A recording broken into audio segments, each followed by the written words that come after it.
गुरु के सुमरन मात्र से नाशत विघ्न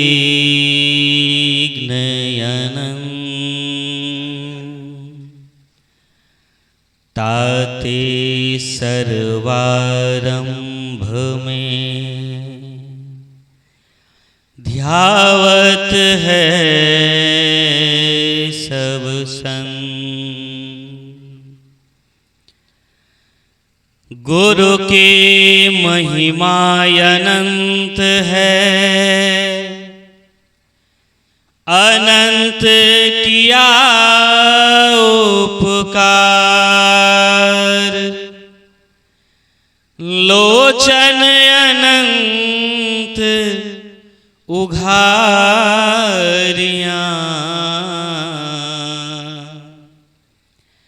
अनंत दिखावनहार।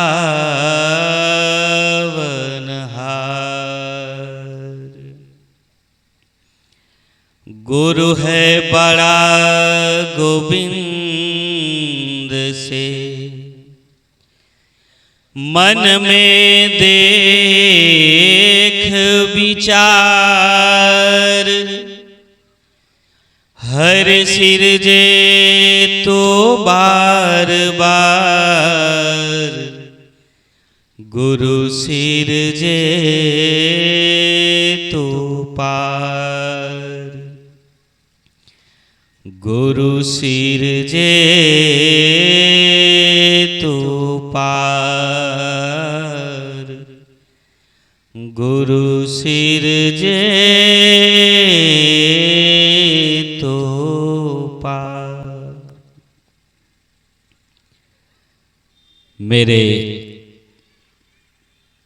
व्यवहारिक और आध्यात्मिक जीवन के परवर प्रेरणा स्रोत परम पूज्य सद्गुरुदेव जी, त्याग वैराग से विभूषित पतित को भी पावन करने वाले मुदमंगलमय संत समाज,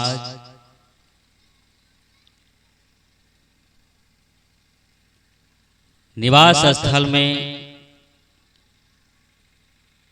पधारे हुए परम पूज्य संत श्री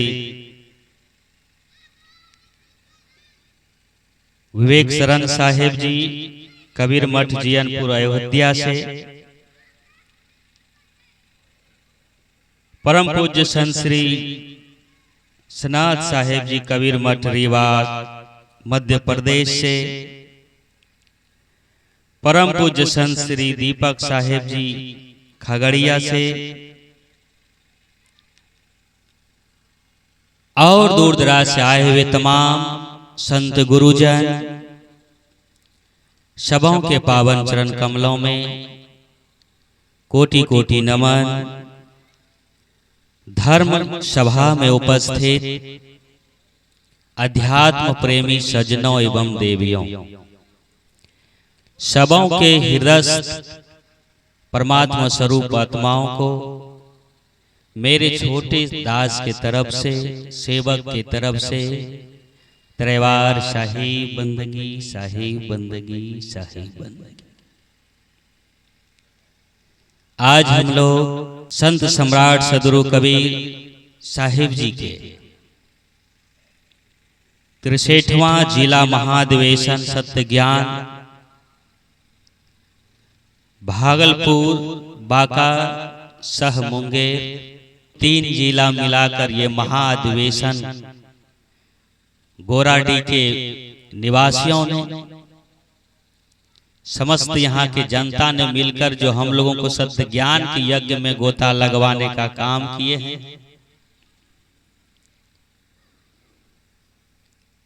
यहाँ के तो कण कण में अध्यात्म है, और वो अध्यात्म दुनिया में प्रसारित करने के लिए आज ये अथक प्रयास से सब हम लोगों को एकत्रित किए हैं। महायज्ञ में हम लोग सब उपस्थित हुए हैं। इस धरती पर सब जानते हैं कि बहुत यज्ञ होता है, लेकिन वो सब यज्ञ में जिस यज्ञ में हम लोग बैठे हैं ये ज्ञान यज्ञ है, सद्ज्ञान यज्ञ। और सारे जितने यज्ञ है उसको तो और पहले ही कितना समापन कर दिया और कितना छोटा मोटा चल रहा है। और ये यज्ञ जो ज्ञान यज्ञ है ये शुरू से अभी तक और आगे तक इससे ही विशाल रूप में होता रहा है, होगा और भविष्य में होते रहेगा। और जितने हैं अश्वमेध यज्ञ, हरचंडी यज्ञ, महायुद्र यज्ञ, वो तो होता ही है। लेकिन ये यज्ञ जो है सद्य ज्ञान यज्ञ, जो कि तो आखिर ये सद्य ज्ञान यज्ञ का क्या खासियत है, इसका क्या महत्व है? ये मानव को सब यज्ञ होते हुए भी ये सत्य ज्ञान यज्ञ क्या कितना जरूरी है, क्यों जरूरी है? तो कबीर बाबा ने कहे हैं कि गुरु बिनु ज्ञान न उपजे, गुरु बिनु मिटे न दोष, गुरु बिनु लखै न सत्य को, गुरु बिनु मिले न मोक्ष। गुरु बिनु ज्ञान न उपजे। इस पूरे भूमंडल पर साधारण से साधारण काम भी यदि आपको सीखना रहता है, करना रहता है अपने हाथ से, तो बिना ट्रेनिंग लिए, बिना पूछे जांचे, बिना सलाह लिए कुछ भी करते हैं। यदि करते हैं तो वो सीधा होता है, ठीक ठाक। कुछ भी साधारण से साधारण काम भी, चाहे वो टेलरी का रहे, चाहे वो गाने का रहे, बजाने का रहे, घर द्वार का राजमिस्त्री का रहे, पुल पुलिया का, कोई भी साधारण से साधारण काम भी बिना बताए बगैर, बिना सलाह के और बिना गुरु के, बिना उस्ताद के नहीं होगा। एक छोटा सा साइकिल भी रहता है तो जब तक उसको पकड़ के नहीं सिखवाएगा तो नहीं सीख पाता है।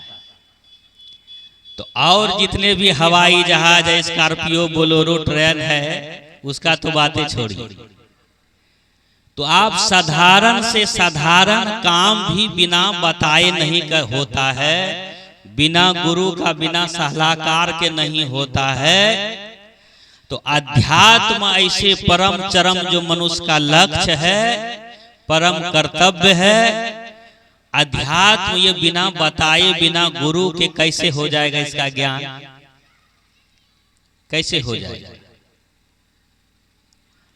और हम लोग चाहते हैं कि बिना गुरु के पास गए बगैर ही इधर यदि मुक्ति, गति, शांति मिल जाए तो अच्छे रहे, क्योंकि सब दिन सस्ता वाला खोजते हैं। इसलिए अध्यात्म को भी जो हम लोग है ना सस्ते में पकड़ना चाहते हैं कि यदि नीचे से ही आसमान में किसी गुरु को, किसी को बताने वाला को यहीं से मान लें घरे से, तो मेरा बेड़ा पार हो जाएगा। तो थोड़ा देर विचार कीजिए, यदि धरती पर रह के ही, घर में रहकर ही, सत्संग सदगुरु के शरण में गए बगैर ही यदि घरे से मान लें किसी गुरु को, और ये भी मान लें कि अब यहीं से मुक्ति, गति जो है, ज्ञान सब कुछ हो जाएगा, तो इंजीनियर, ओवरसियर, डॉक्टर, ट्रेन का ड्राइवर, ये जितने भी है विज्ञानी सब घरे में बन जाएगा, बनेगा कि नहीं? यदि सिर्फ गुरु को घर में ही हम मान लें तो बताइए स्कूल जाने का कोई जरूरी है? भागलपुर, पटना, दिल्ली, बंबई पढ़ाने का कोई जरूरी है? उतना दूर घरे से मान लीजिए और वही सब कुछ ज्ञान हो जाएगा। होगा किसी को? अपने बच्चे को कहिए कि ट्यूशन नहीं जाना, यहीं से उस मास्टर को गुरुजी मान लो और यहीं पढ़ने बैठ जाओ, तो आप लोग बताइए कि उस बच्चे को ज्ञान होगा? उसको आप सुबह 5 बजे उठा के नाश्ता तैयार करके नहवा के सुला के टिफिन भर के कॉपी कलम बस्ता में दे के बस पे बैठा देते हैं या तो स्कूल पहुंचा देते हैं और वहां गुरु से भी शिकायत करते हैं यदि ये नहीं पढ़े तो इसको पीटिएगा भी। सोचिए क्यों? कि ताकि इसको ज्ञान हो।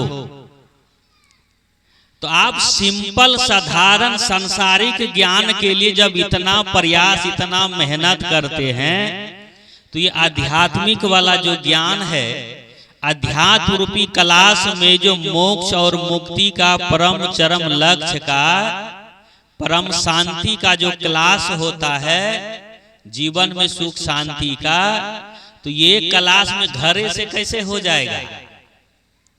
घरे में गुरु को मान लेने से कैसे होगा? जब तक हम लोग सत्संग में नहीं आएंगे, सदगुरु के शरण में नहीं आएंगे, जो कि शांति में जीते हैं, उसका संग नहीं करेंगे, तो फिर उसका रहनी गहनी, उसका सूत्र, उसका फार्मूला हम लोग घर बैठे कैसे जानेंगे कि शांति क्या है, आत्मा क्या है, अध्यात्म क्या है, परमात्मा क्या है, आनंद क्या है, परमानंद क्या है, सुख क्या है, परम सुख क्या है, मुक्ति क्या है? ये कैसे जानेंगे घर बैठे बिना गुरु का? और अधिकतर 90% सत्संग, 90% भक्ति, धर्म, कर्म, उपवास हम लोग बिना गुरु का ही घर बैठे करते हैं। बिना गुरुए का भक्ति हम लोग करते हैं। इसलिए एक भजन में कहे हैं ना कि बिना गुरु के भक्ति कर ले बुढ़िया तू पगलैलेगे, बिना गुरु के भक्ति कर ले। कि जो है खाली बूढ़ी को ही नहीं कहते, बूढ़ा को भी कहते हैं, जवान को भी कहते हैं, बच्चे को भी कहते हैं कि बिना गुरु का जो भक्ति कर रहे हैं वो सोचिए कि वो सब बिना पागले हैं। क्योंकि वेद और शास्त्र कहते हैं कि गुरु बिनु ज्ञान न उपजे, गुरु बिनु ज्ञान नहीं होगा। यदि एक खाली लिखना रहता है, बच्चे को सिखाना रहता है, तो वो 15 दिन वो दिमाग खाता है एक लिखने में। और यदि लिखना रहता है तो उसमें जो है बताने वाला का 1 सप्ताह जो है 15 दिन दिमाग चाट लेता है, 3 डिबिया तेल जर जाता है खाली और सीखने में। तो बताइए संसारिक ज्ञान सीखने में जब उतना मेहनत है, तो ये जहां के आपको सुख वाला ज्ञान मिलेगा, परम शांति का ज्ञान मिलेगा, मोक्ष का ज्ञान मिलेगा, और सबसे बड़ा दुख जो है आवागमन का, जन्म लेना और मरना, जहां ये ज्ञान मिलेगा तो घर बैठे कैसे हो जाएगा? अभी आप देखिए पीछे नजर घुमा के, उधर पूरा क्लास खाली है, लेकिन क्लासों में नहीं आएगा, सोचेगा कि पुतहू मेरा पूजा करे, बेटा हमको एकदम चारों धाम घुमाए, बेटा बेटी सम्मान दे, आदर दे, सबसे हमको सुख मिले। तो सुख जब चाहते हैं तो सुख वाला कलाश भी करना होगा ना, कि सब दिन करिएगा दुख वाला कलाश और कहिएगा हम सुख वाला कलाश मिले, हमको सुख मिले, तो कैसे होगा। यदि कोई टेलर मास्टर खाली फुल पैंट शर्ट बनाना सीखा है और यदि उसको सुपारी सेट दे दे अचानक बनाने के लिए, तो वो क्या करेगा, क्या करेगा, कुछ नहीं होगा उससे। उसी तरह हम लोग जितने भी हैं, हमारा तन, हमारा मन, हमारा बुद्धि, हमारा ध्यान, हमारा कर्म, ये सब जो है उधर दुख वाला काम में जो है एकदम लिप्त है। जहां से कि दुख मिलता है, संताप मिलता है, राग द्वेष मिलता है, कलह कलेश मिलता है, हमारा जीवन का 90% समय हम उसी में समय गमा देते हैं, वही कलाश में। तो ये सुख शांति जीवन में कैसे होगा, कैसे होगा। इसलिए वो सुख शांति आपको जीवन में मिले, उसके लिए जो है ये सत्य ज्ञान यज्ञ है। ये सत्य ज्ञान यज्ञ इसीलिए है, ये जो दूर दराज जो है मध्य प्रदेश से, अयोध्या से, खगड़िया से, पूरा जो देश से जो चल चल के ये आपको जो अध्यात्म ज्ञान, आत्मधन, सुख शांति परम धाम जो देने वाला कलाश है, ये यही कलाश आज 3 दिन तक चलेगा। तो ये कलाश में जो आएगा वही ना उसमें पास होगा सुख शांति में। और हम लोग क्या करते हैं कि ये वाला कलाश में नहीं आते हैं, छोड़ देते हैं। अभी 3 दिन तक है ना, कल है जाएंगे। तो सोचिए, इसको कल कल पे हम लोग टाल देते हैं। कितना आदमी कहता है कि धौ बाबा 40 के बादे हम कंठी मला लेवे, अभी तक देश दुनिया देखवे। अब सोचिए, जब हम लोगों के सामने जो है साल भर का, 6 महीना का, 10 साल का जो है आदमी, बच्चा, सबका राम नाम सत्य हो जाता है, तो ये 40 साल का सर्टिफिकेट कहां से आप लाए हैं, कहां से लिखा के लाए हैं कि 40 साल हम जीवन जिएंगे ही? कोई गारंटी है? कोनो ठो एक ठो सबूत मिलेगा तब ना। और कोई गवाही नहीं देगा तो केस जीत पाइएगा? नहीं जीत पाइएगा। उसी तरह जब आप 40 साल जिएंगे, 70 साल जिएंगे, इसका क्या सबूत है? आप जो करवट सोए हैं वो करवट बदलेगा कि नहीं बदलेगा, प्राण छूट जाएगा, इसका भी गारंटी नहीं। आप पलक छपकते हैं, ऊपर उठा है वो नीचे झपकेगा कि नहीं, कि हेरले रह जाएगा, उसका भी गारंटी नहीं।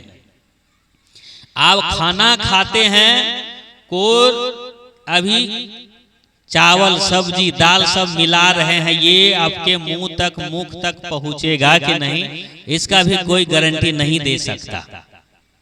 उसका तो छोड़िए, आप जो श्वास लेते हैं इसका भी गारंटी नहीं है कि अंदर जो गया वो लौट के आएगा कि नहीं, कि उधरे बंद हो जाएगा। अब फिर भी हम लोग सुख शांति आनंद परमानंद का कलाश में आना नहीं चाहते हैं, और उसको 40 और 50 साल के लिए छोड़ देते कि 50-60 साल होगा तब भक्ति वाला कलाश में ज्वाइन करेंगे, तब जाएंगे।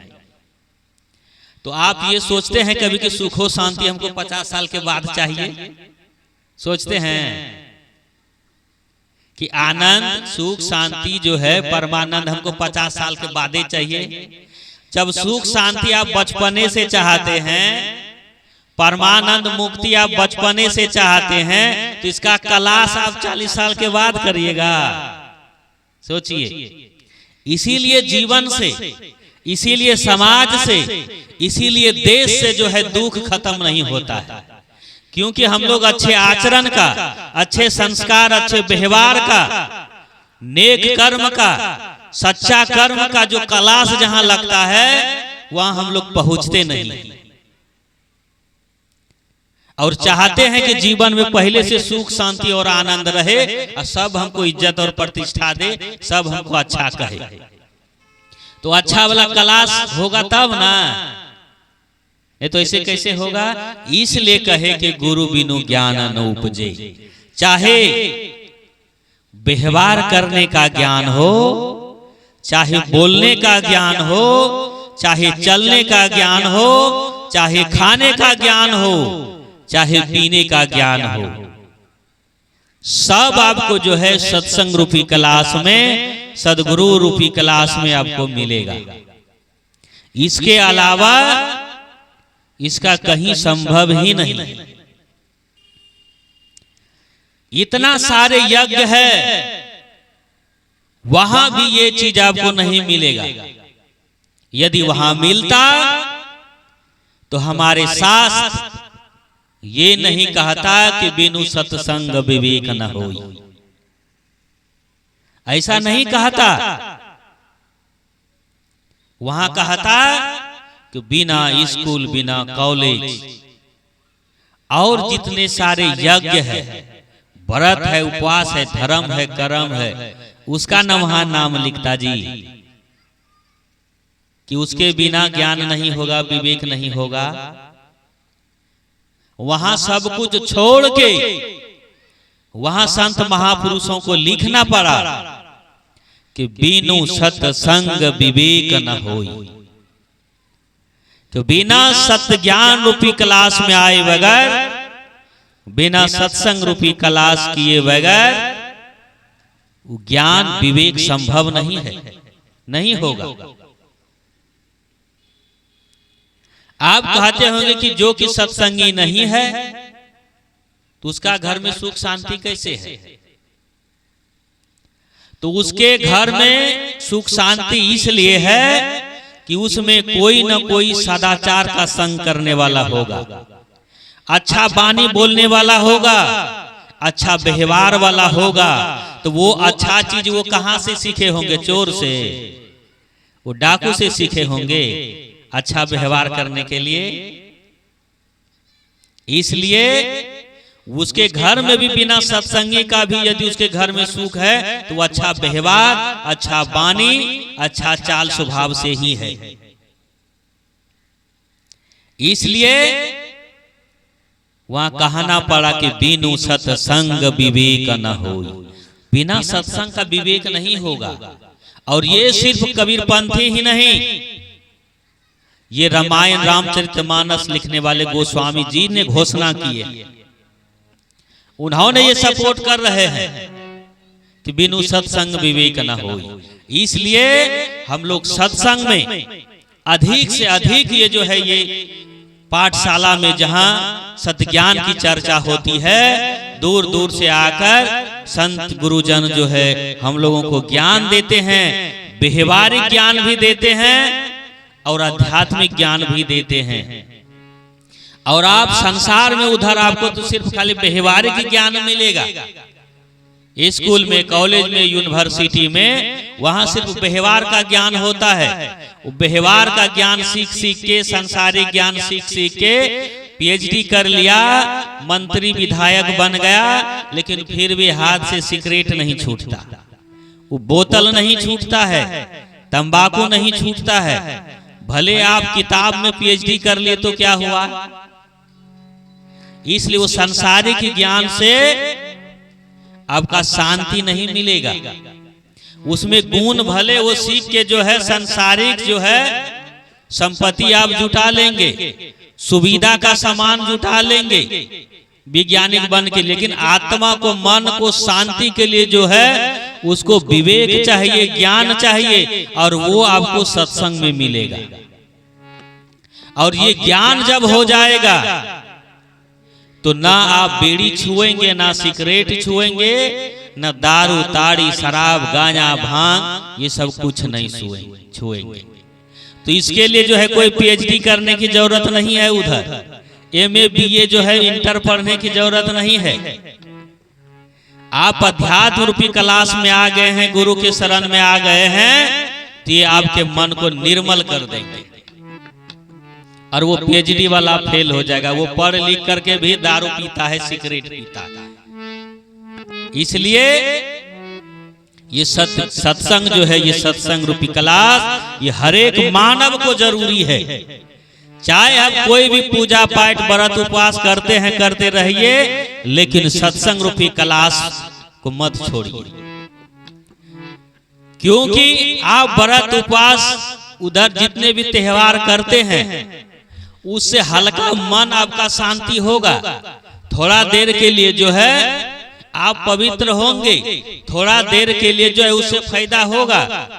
लेकिन फिर आज उपवास करके 3 दिन तक सह के फिर सुबह से जो है बीड़ी टानना चालू हो गया, फिर सुबह से जो है गला काटना चालू हो गया, फिर सुबह से बोतल दारू पकड़ा गया, फिर सिगरेट डब्बा का डब्बा मुंह में जा रहा है। 3 दिन तक एकदम एक बित्ता का टिक्का लगा के खूब जो है धर्म कर्म स्त्री पुरुष बच्चा सब मिल के एकदम भक्तायन भक्ति बन जाता है भगत। लेकिन सुबह से वो फिर वही चालू हो गया। इसलिए आप जितना करते हैं व्रत उपवास, तीर्थ मूरत मंदिर मस्जिद, उससे जो है आपको कल्याण नहीं होगा, सदा के लिए शांति नहीं मिलेगा। आत्मा को, आत्मा का परमात्मा का ज्ञान वहां नहीं मिलेगा। उसके लिए जो है ये सत्संग रूपी क्लास करना होगा। इसीलिए न वहां कहना पड़ा कि गुरु बिनु ज्ञान न उपजे, अब बिनु सत्संग विवेक न होई। जब तक आप सत्संग में नहीं जुड़ेंगे, जो सत्संग में जुड़ गया, गुरु के शरण रूपी क्लास में आ गया, तो उसके सदा के लिए खैनी छूट जाता है, सब दिन के लिए दारू छूट जाता है, सब दिन के लिए किसी का दुख देना छूट जाता है, सब दिन के लिए उसका भ्रष्टाचार जो है गलत कर्म एकदम छूट जाता है, सब दिन के लिए। ऐसा नहीं है कि इसमें एक दिन एक बित्ता का टिक्का लेके कंठी वाला पहन के सुबह दारू पीने लगा, ऐसा होता है? नहीं ना होता है। इसीलिए आप उधर जो पूजा पाठ करते हैं वो भी करिए, लेकिन उससे जो है आपके आत्मा को मुक्ति गति मिलेगा नहीं। उससे जो है सदा सर्वदा के लिए जो है आप राजा हरिश्चंद्र नहीं बन पाएंगे। वो हल्का फुल्का मन को शांत करने के लिए है, वो भी जरूरी है। लेकिन आप उसी में फंस के जो है सब कुछ पाना समझ लेते हैं कि इसी से सब कुछ मिल जाएगा। यदि उसी से सब कुछ मिल जाता है तो भगवान राम को गुरु करने का क्या जरूरी था? क्या जरूरी था? कृष्ण भगवान को गुरु करने का क्या जरूरी था? और जितने सारे हमारे संत महापुरुष है, घिसा मूसा पलटू मोहम्मद साहेब, कबीर बाबा, मेही बाबा, संत रविदास जी, माता मीरा जी, माता सबरी जी, ये सबको गुरु करने की क्या जरूरत है? इसीलिए जितना भी बड़े बड़े वैज्ञानिक है, प्रधानमंत्री है, राष्ट्रपति है, वो सबने गुरु किया है। इसीलिए कह के गुरु बिनु ज्ञान है ना उपजे, आ गुरु बिनु मिटे न दोष। हमारे जीवन में जितने दोष होता है, दोष मतलब गलती, दोष मतलब मिस्टेक, दोष मतलब नादानी, जो गलत करते हैं, तो वो गलत जो करते हैं वो कहां सुधार होगा उसका, वो कहां अच्छा होगा? तो गुरु, गुरु बिना मिटे न दोष। आप दोष भी जो है गुरु के बिना नहीं मिट सकता। गुरु के बिना जो है दारुओं को अमृत मानता है आदमी, खैनी को, बीड़ी को, सब को अमृते मानता है, लेकिन है वो जहर। क्या है? वो जहर है। लेकिन ये ज्ञान कैसे होगा गुरु के बिना? कैसे होगा? इसलिए ये जितने भी नशा है ये सब जहर है, और इसके बिना आपका परिवार, आपका घर, आपका शरीर, आपका धर्म, आपका कर्म, आपका चाल, आपका स्वभाव सब नरक में हो जाता है नशा के चलते। नशा के चलते यदि आप कैंसर वाला हॉस्पिटल में जाएंगे तो आपका माथा चकरा जाएगा। कितना छोटे छोटे बच्चे जो है, कितना जवान है, वो सब वहां एकदम पीड़ित है, सब मर रहा है, उसका कोई इलाज नहीं है।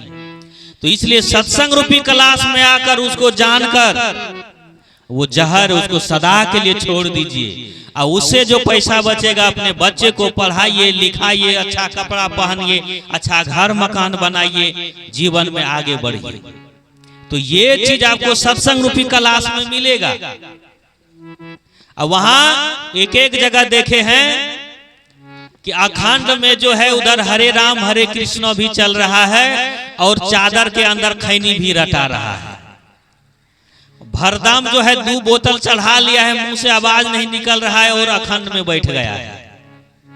सोचिए, तो वो ज्ञाने उसको नहीं है, बिना गुरुए का वहां बैठ गया है दारू पी के। इसलिए ये ज्ञान आपको जो मिलेगा, आपके मन को तन को पवित्र होगा, तो ये सत्संग रूपी क्लास है। आपके जीवन के जितने दोष है, वो सारे दोष सत्संग में आपका भस्म होगा। गुरु बिनु ज्ञान न उपजे, गुरु बिनु मिटे न दोष, गुरु बिनु लखे न सत्य को, गुरु बिनु मिले न मोक्ष। सत्य क्या है और सत्य क्या है, ये भी गुरु के बिना हम लोग नहीं जान सकते। और सत्य को भी हम लोग जीवन में सत्य ही मानकर चलते रहते हैं। और जब तक सत्य को असत्य मानकर आप चलते रहेंगे, तब तक आपके जीवन से दुख रूपी अंधकार मिटने वाला नहीं मिटेगा। उसके लिए जो है ज्ञान रूपी प्रकाश में आना होगा, तब जो है अंधकार रूपी ज्ञान आपका मिटेगा। तो हम लोग क्या करते हैं कि गुरु के शरण में आए बगैर ही जो है चाहते हैं कि ज्ञान से हम भरपूर हो जाएं, सब ज्ञान आ जाए मेरे में, तो कैसे होगा। और शास्त्र कहता है कि गुरु बिनु लखै न सत्य को।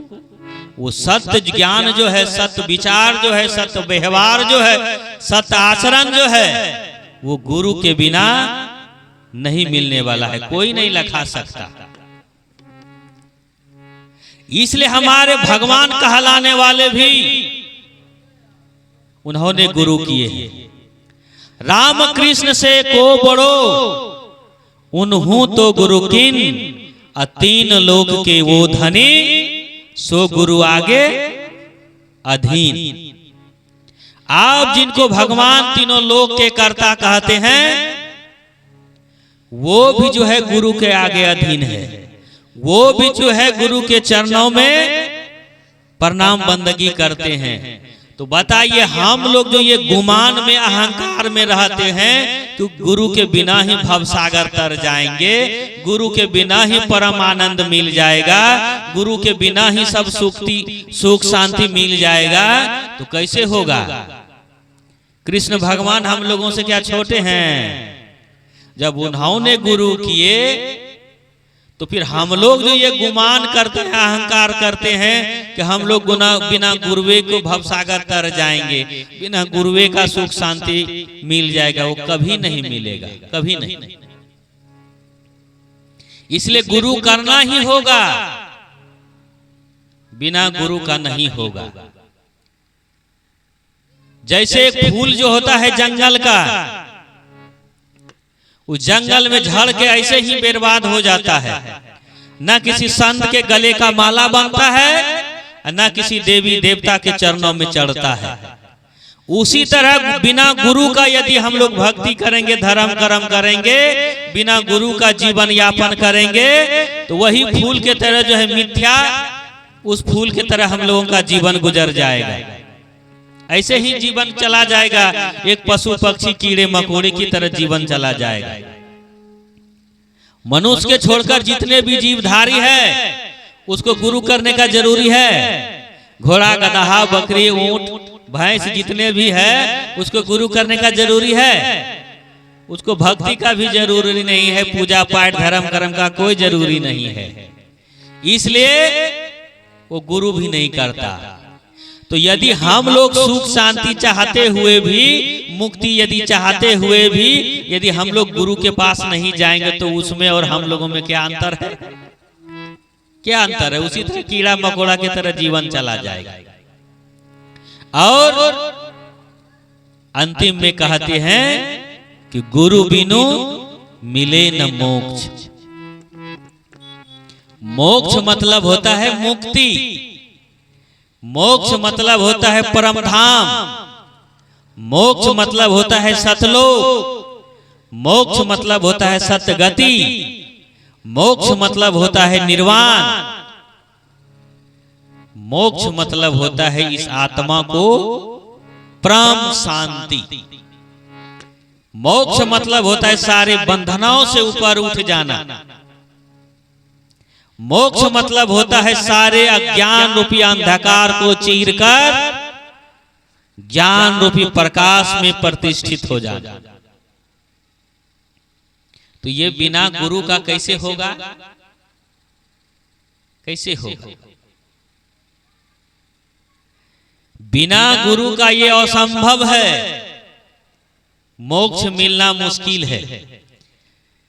इसलिए सदगुरु कबीर बाबा ने कहे कि गुरु गोविंद दो खड़े काके लागो पांव, अब बलिहारे गुरु आपने जिन गोविंदियो बताए। कि भगवान से भी गुरु बड़े हैं। यदि भगवान और गुरु एक जगह खड़े हों तो आप भगवान की तरफ से मुंह घुमा लीजिए, उधर पीठ दे दीजिए और जाके गुरु को प्रणाम कीजिए। क्योंकि भगवान का साक्षात्कार कराने वाले, भगवान तक पहुंचने वाले जो फॉर्मूला होता है, जो सूत्र होता है, वो गुरु ही बताएंगे। तो जब गुरु रूपी आप मार्ग से नहीं गुजरेंगे तो परमात्मा रूपी धाम तक आप कैसे पहुंचेंगे? जब आप गुरु रूपी क्लास से नहीं गुजरेंगे तो परमात्मा रूपी जो पीएचडी है, यूनिवर्सिटी हाई लेवल का क्लास है, वो कैसे आप पहुंचेंगे? जब गुरु रूपी मार्ग से नहीं गुजरेंगे, जो कि शिव जो है कल्याणमय है, जिसका अर्थ ही शिव का अर्थ ही होता है कल्याण, वो शिव तत्व को आप कैसे पाएंगे, कैसे जानेंगे बिना गुरु का? राम तत्व जो है बिना गुरु का क्लास किए हुए, बिना गुरु का मार्ग प्रशस्त किए हुए, बिना गुरु से गुजरे हुए आप उस राम तत्व को कैसे जानेंगे? बिना गुरु के शरण में गए बगैर उस परमात्मा तत्व को आप कैसे समझेंगे, कैसे जानेंगे? पहले तो आत्मा का ही ज्ञान नहीं होगा। जब आत्मा का ही ज्ञान नहीं होगा तो उस परम तत्व का, परमात्मा का ज्ञान कैसे होगा? तो उस तत्व को जानने के लिए गुरु चाहिए। जैसे आपको गंगा जी पार करना है, नर्मदा कावेरी जी पार करना है, छोटा मोटा नदी नहार पार करना है, तो आप कैसे करेंगे? बिना नाव का कैसे होगा? जो तैरने जानता है वही ना होगा बिना नाव का, और नहीं तो नाव पे आपको चढ़ना होगा उस पार जाने के लिए। अब बिना नाव का पार नहीं हो सकता कोई नहीं। तो उसी तरह ये जीव से शिव तत्व का ज्ञान कराने वाला, ये आत्मा से परमात्मा का बोध कराने वाला, वो जो बीच में जो है वो गुरु रूपी नाव पर जब तक नहीं चढ़ेंगे तब तक आप इस आत्मा को परमात्मा का साक्षात्कार नहीं होगा, परमात्मा का ज्ञान नहीं होगा। ये जीव से उस शिव तत्व का बोध नहीं होगा। उस जैसे उस नदी को पार करने के लिए नाव चाहिए, तो उसी तरह मुक्ति, परम गति, कल्याण, परम पद, राम, खुदा, ईश्वर, अल्लाह, ये जितने भी है उस तत्व को जानने के लिए उस पद में प्रतिष्ठित होने के लिए, रामत्व को प्राप्त करने के लिए, शिवत्व को प्राप्त करने के लिए आपको गुरु चाहिए। बिना गुरु का वो आप नहीं पा सकते। और हम लोग जीवन भर जो है बिना गुरु का भक्ति करते हैं और चाहते हैं कि बिना गुरु का डायरेक्ट उसे दर्शन हो जाए। होगा? बिना गुरु का उसे साक्षात्कार होगा? नहीं होगा। इसलिए कबीर बाबा ने कहे हैं कि जो मतवारे राम के मगन हुई मन माही, ज्यों दर्पण की सुंदरी गहे न आवे बाही। जैसे आईना है, आईना में किसी सुंदर स्त्री का प्रतिबिंब हो, फोटो, यदि कोई भ्रमवश वो आईना वाला फोटो को पकड़ना चाहे स्त्री को, तो पकड़ पाएगा? आईना वाला पकड़ाएगा? कभी नहीं पकड़ाएगा। आईना में जो कान है, नाक है, कपार है, उसको यदि कोई पकड़ना चाहे तो पकड़ पाएगा? उसके लिए ओरिजिनल वाला अपना कान पकड़िएगा तो आईना वाला भी पकड़वा जाएगा। यदि आपका ओरिजिनल वाला यहाँ कपाल में यदि आप टिकली साटेंगे तो आईना वाला में भी सटा जाएगा, क्योंकि इसी का वो प्रतिबिंब है। और उसी तरह जो है मनुष्य जो है, हम लोग जो है एकदम मतवाले हैं संसार में, जो बाहर में राम को पकड़ने के लिए, कृष्ण को पकड़ने के लिए, शिव को पकड़ने के लिए, खुदा और ईश्वर का दर्शन करने के लिए, उससे मिलने के लिए हम लोग मतवाले हैं। तो कबीर बाबा ने कहा कि हे भाई, उसी तरह आपका इच्छा पूरा नहीं होगा। जैसे आईना में प्रतिबिंब जो पड़ता है, उसको यदि कोई भ्रमवश कहे कि हम पकड़ लेंगे तो उसका इच्छा कभी पूरा नहीं होगा। उसी तरह बाहर में, संसार में अपने आत्मा से, अपने दिल से अलग परमात्मा को खोजने वाला, ईश्वर को खोजने वाला, सुख शांति को खोजने वाला, परम धाम को खोजने वाला, परमानंद का खोजने वाला जो मत वाले हैं, उसको बाहर में उसी तरह उसका इच्छा पूरा नहीं होगा। इसलिए तो ये बोध कहां होगा? तो वो सत्संग में होगा।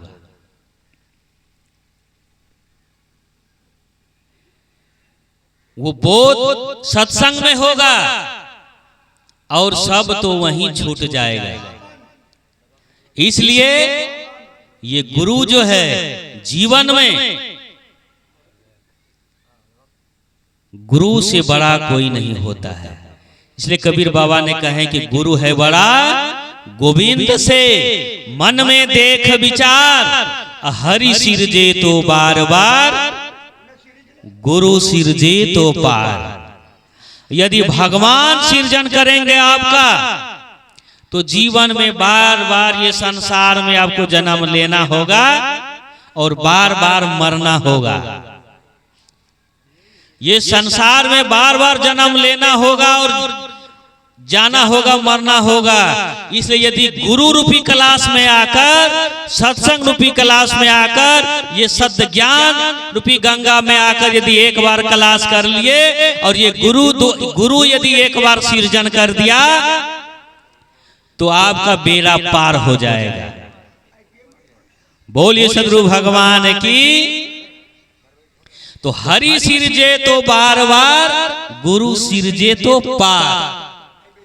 हरि मतलब भगवान। भगवान यदि आपका सृजन करेगा तो आपको जन्म देगा, फिर आप मरेंगे, फिर वो जन्म देगा, फिर आप मरेंगे, फिर संसार में आइएगा, फिर दुख सुख भोग के फिर मरिएगा। तो ये आपका एकदम लगा रहेगा हजारों करोड़ों बार, 84 लाख बार। यदि ये सत्संग रूपी क्लास में आकर, सत्य ज्ञान में आकर, संत गुरु रूपी क्लास में यदि आप बैठ जाएंगे, ये यदि आपका एक बार सृजन कर दिया तो आपका बेड़ा पार हो जाएगा। फिर से यदि आपका जन्म मरण नहीं होगा। ये महान दुख है जो पूज्य पाद में ही बाबा ने कहे हैं कि आवागमन सम दुख न दूजा, है जगत में कोई, यानी कि आवागमन जो है इसके समान इस धरती पर कोई बड़ा दुख नहीं है। जन्म लेना सबसे बड़ा दुख और मरने के समय उससे भी बड़ा दुख। आत्मा जल्दी शरीर से निकलता नहीं है, बहुत कष्ट होता है आत्मा को निकलने में, और जन्म लेने में भी 100 हड्डी टूटने के दर्द होता है माता जी को, प्रसव पीड़ा 100 हड्डी टूटने के समान। और उस गर्भ में अंधकार कोठरी में जीव जो रहता है वहां तो उसको दुख होता ही है। और ये संसार जो है इसमें हम लोग सुख शांति खोजते हैं, और वेद शास्त्र इसको दुखालय कहा है, दुख का घर कहा है। दुख मतलब कष्ट, आलय मतलब घर। जैसे हिमालय कहते हैं ना, हिम मतलब होता है बर्फ, आलय मतलब घर। जो बर्फ का घर है उसको हिमालय कहते हैं। जैसे विद्यालय कहते हैं ना, विद्या प्लस आलय, आलय मतलब घर, विद्या मतलब ज्ञान, जहां विद्या का घर वो विद्यालय उसको कहता है। उसी तरह ये पूरे संसार को सुखालय नहीं कहा है, परमानंद आलय नहीं कहा है, इसको दुखालय कहा है, दुख का घर कहा है। और हम लोग इस संसार को सुख का घर समझकर संसार में दौड़ लगाते हैं। इसलिए जहां आप दौड़ लगाते हैं वहां सुख नहीं है, सुख है दिल के अंदर में। इसलिए कबीर बाबा ने कहा है कि दौड़त दौड़त दौड़िया जहां तक मन की दौड़, और दौड़ थकित मन थीर भया वस्तु ठौर की ठौर। दुनिया भर जो है सुख शांति राम खुदा ईश्वर अल्लाह को पाने के लिए दौड़ लगाता है आदमी। जब नहीं मिलता है तो आके थक के कहता है कि बाबा वो तो निराकार छे, केना के दर्शन होते, उसमें तो कोई आकारे नहीं है, कैसे दर्शन होगा। लास्ट में आके जो है वो हृदय में सब कहता है, सब आके वो घट में ही कहता है। सब ने आके फिर हार के सब कहता है कि दिले में है। इसलिए भगवान कृष्ण ने भी कहे कि ईश्वरा सर्वभूतानां हृदयोर्तिष्ठति, कि हे अर्जुन ईश्वर जो है सबके हृदय में स्थित है। ये कृष्ण भगवान गीता में कह रहे हैं अर्जुन भगवान को, ईश्वरः सर्वभूतानां हृदय अर्जुन तिष्ठति, कि हे अर्जुन ईश्वर सब भूत प्राणी यानी कि जितने भी प्राणी है उस सबके हृदय में स्थित है। अब बताइए, हम लोग कृष्ण भगवान को वृंदावन में खोजने जाते हैं, जगन्नाथपुरी में खोजने जाते हैं, काबा कैलाश में खोजने जाते हैं, मंदिर मस्जिद में खोजने जाते हैं, और कृष्ण भगवान गीता में कह रहे हैं कि हम सबके हृदय में हैं, और हृदय रूपी मंदिर में खोजने जाते हैं। ये हृदय रूपी मंदिर में कृष्ण भगवान है, ये कैलाश कहाँ होगा? बिना सत्संगे गए हुए, बिना गुरु किए हुए जानेंगे। कृष्ण भगवान गीता में कह रहे हैं कोई कबीरपंथी नहीं, कोई संत मत वाला नहीं, कोई सत्संगी नहीं कह रहा है। ये कृष्ण भगवान खुद अपने मुंह से गीता में कह रहे हैं कि हे अर्जुन मैं सबके हृदय में स्थित, सबके दिल में हूं। और आदमी खोजता कहां है? अज्ञान के बस बाहर में, तो कैसे मिलेगा? इसलिए सब ने आकर हृदय में कहा था। हनुमान जी ने अंतिम में कहा संसार के लोगों को कि आप लोग जो भगवान को बाहर में खोजते हो वो बाहर में मिलने वाला चीज नहीं है। इसलिए उन्होंने सीना फाड़ के दिखा दिया संसार के लोगों को कि विश्वास नहीं होता है तो लो हम सीना फाड़ के दिखा देते हैं। तो बताइए, वो जगन्नाथपुरी फाड़ के दिखाया है कि वृंदावन फाड़ के दिखाया है कि काशी कावा बैजनाथ देवघर फाड़ के दिखाया है। भगवान राम कहाँ है? हृदय न फाड़ के दिखाया है। तो ये जितने भी जो है कबीर बाबा, तुलसी बाबा, मेही बाबा, भगवान बुद्ध, महावीर, ये जितने भी संत महापुरुष है, ये लोग भी तो हृदय में ही न बता रहा है। तो फिर मिर्ची काहे लगता है संसार के लोगों को कि सत्संगी सब कुछ मानवे नहीं करता है। कबीर बाबा मानवे नहीं करता है। तो जब कृष्ण भगवान भी हृदय में बता रहे हैं, हनुमान जी भी हृदय में बता रहे हैं, और किसे पूर्वा सखी कराएंगे बताइए? चलिए शंकर भगवान से पूर्वा सखी करवा देते हैं।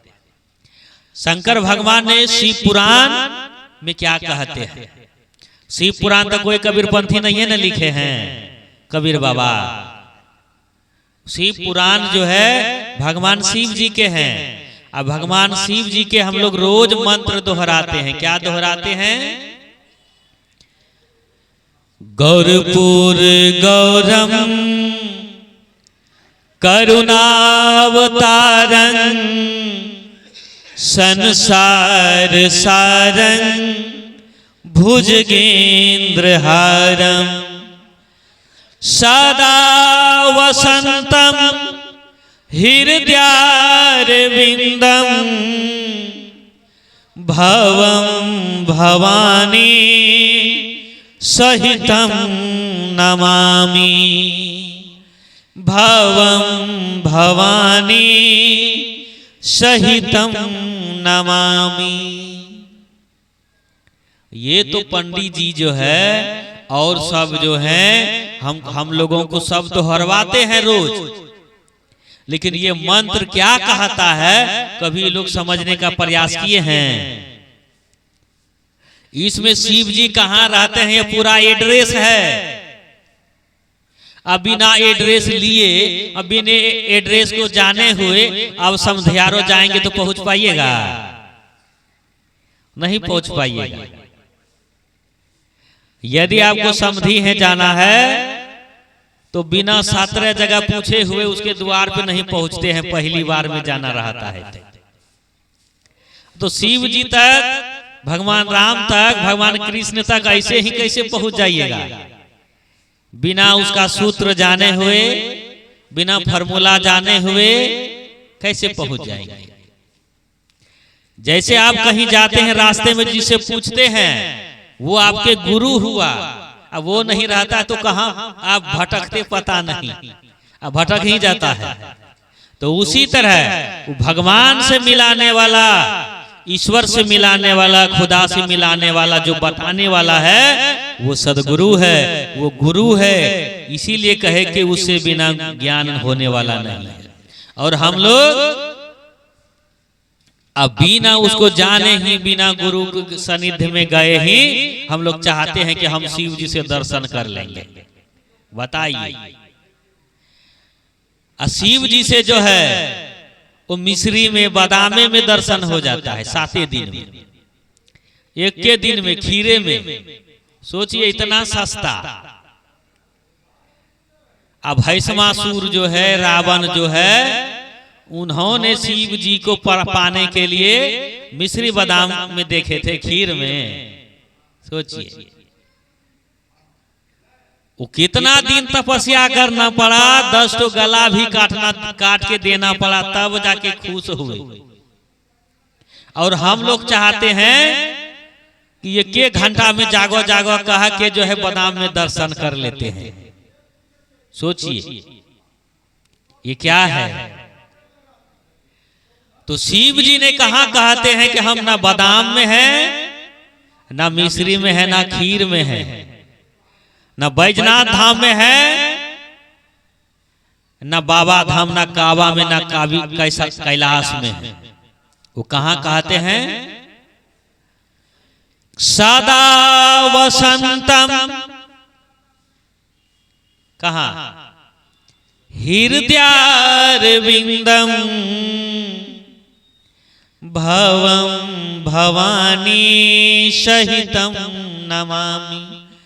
कि एक दिन के लिए नहीं, सोमवार के दिन नहीं, सावन महीने में ही नहीं, सदा वसंतम, सदा मतलब सब दिन, वसंतम मतलब वसना, वास करना, और कहां हृदयारविंदम, हृदय में ही ना कह रहे हैं शंकर भगवान कि हम सदा के लिए कहां बसते हैं, हृदय में बसते हैं।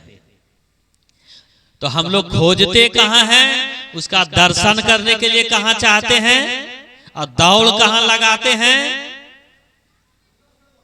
और यदि पानी को मथने के लिए दे आपको और कहे कि लो भाई इसको पानी को मथो और हमको शाम में जो है 1 किलो घी दे दीजिएगा, तो पानी मथ के घी दीजिएगा ना, मिलेगा। जिस तरह पानी को मथने से घी नहीं मिलेगा, उसी तरह शिव जी कह रहे हैं कि हृदयारविंदम, हम सदा के लिए बसता हूं हृदय में, और यहां खोजते नहीं हो, और खोजते हो बाहर में, पहाड़ में, और कहां कहां खोजते हो तो सब मालूम है। तो कैसे मिलेगा, जैसे पानी मथने से घी नहीं मिलेगा, उसी तरह जहां है अब वहां खोजते नहीं है, और जहां नहीं है वहां आप खोजते हैं, तो कैसे मिलेगा। और शिव जी ने चिल्हा चिल्हा कर जो है ये मंत्र कह रहे हैं कि सदा वसंतम हृदयारविंदम भवम भवानी सहितम नमा, कि वो हृदय में बसते हैं। उनके बात को हम लोग नहीं मानते हैं, और मिश्री और बादाम में खोजते हैं, काबा और कैलाश में खोजते हैं, देवघर में खोजते हैं, और किसी से पूर्वासखी कराना है। चलिए तुलसी बाबा से करा देते हैं, जो कि रामायण लिखे हैं। तुलसी बाबा रामायण लिखे हैं ना, रामचरितमानस।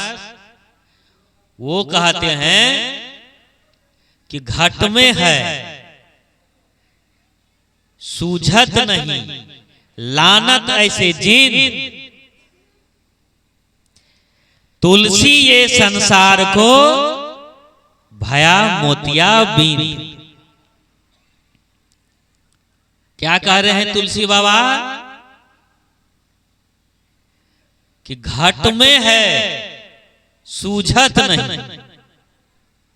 किस घट मतलब क्या होता है, घाट मतलब देवघर होता है, घाट मतलब अयोध्या होता है, घाट मतलब प्रयागराज इलाहाबाद होता है, घाट मतलब मंदिर होता है कि मस्जिद होता है, घाट मतलब देवघर होता है।